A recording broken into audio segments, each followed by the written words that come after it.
Team India star allrounder Hardik Pandya ఇప్పుడు full craze, పాపులారిటీని enjoy చేస్తున్నాడు. ఏళ్లుగా భారత జట్టుకు ఆడుతూ భారీగా అభిమాన గణాన్ని పెంచుకున్నాడతను. ఇండియన్ ప్రీమియర్ లీగ్లోనూ ఆడుతూ మరింత మంది ఆడియన్స్కు చేరువయ్యాడు. 2 చేతులా సంపాదిస్తూ మంచి రేంజ్కు చేరుకున్నాడు.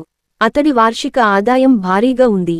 అటు భారత జట్టుతో పాటు ఇటు ఐపీఎల్లో ముంబై ఇండియన్స్కు ఆడుతూ పెద్ద మొత్తంలోనే వెనకేసుకుంటున్నాడు.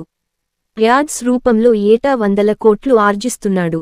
అయితే ఒక టైంలో అతడు ఆర్థికంగా చాలా ఇబ్బంది పడ్డాడట. కానీ 400 రూపాయలు అతడి జీవితాన్ని మార్చేసిందట.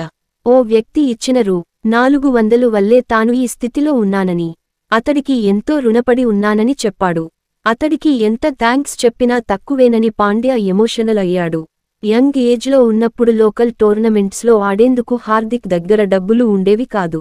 ఒక చోట మ్యాచ్ ఫీజ్ కట్టేందుకు 400 రూపాయలు అవసరమయ్యాయి. అయితే డబ్బులు లేక నిరాశలో కూరుకుపోయాడు.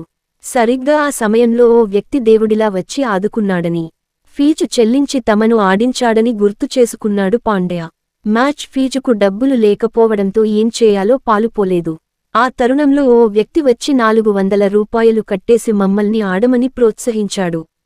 దీంతో నేను, కృణాల్ గ్రౌండ్లోకి దిగి అదగొట్టాం అని ఓ ఇంటర్వ్యూలో హార్దిక్ రివీల్ చేశాడు. ఆ వ్యక్తితో వీడియో కాల్స్ మాట్లాడుతూ ఉంటానని తెలిపాడు. అతడి 400 రూపాయలు తమకు ఎంతో పనికొచ్చాయని పేర్కొన్నాడు. ఆ టోర్నీలో కృణాల్ 500 రూపాయలు ప్రైజ్ మనీ గెలుచుకున్నాడని వ్యాఖ్యానించాడు హార్దిక్. ఇది తెలిసిన నెటిజన్స్, లైఫ్లో గడ్డు పరిస్థితులే అన్నీ నేర్పిస్తాయని అంటున్నారు. ఆ సిచ్యువేషన్ చూశారు కాబట్టే ఇద్దరు అన్నదమ్ములు కష్టపడి ఆడుతూ ఈ స్థాయికి చేరుకున్నారని చెబుతున్నారు.